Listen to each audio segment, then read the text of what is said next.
book that our brother mentioned, the Caliphate of Man, was in fact inspired by my encounter with Ghanouchi's book, Al-Hurriyat al-Amma fi al-Dawla al-Islamiyya, Public Freedoms in the Islamic State. I was aware of the book, of course, for many years, but I started reading it in detail shortly after the Tunisian Revolution in 2011 or 12. I was thinking I was going to write an article on Ghanouchi's thought as a legal theorist.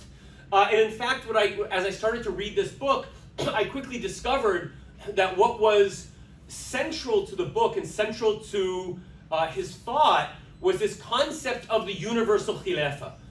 That the central, and he refers to this as the central concept of Islamic political philosophy, that the people or the Ummah is God's Caliph on earth.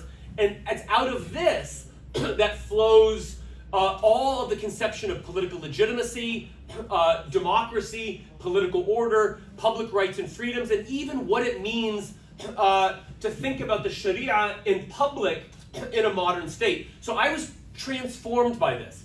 And I completely rewrote my entire research project.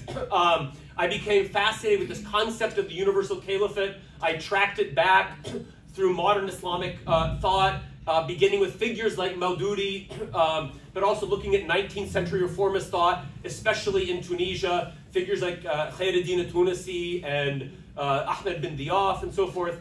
And so this ended up being my second book, and Ghanouchi's thought was the culmination of this book. And in my mind, his thought through Public Freedoms in the Islamic State was the kind of culmination of a 20th century and 21st century project within the Islamic international public sphere of coming to terms with the idea of the modern state, with the idea of democracy, while remaining committed to certain concepts like divine sovereignty and the centrality of the Islamic Sharia. So for me, he was a historical thinker, and when you spend time, writing a book on many figures and spending so much time dealing with his thought, you become very attached to a thinker, and you develop lots of ideas, and you start to think with a political thinker.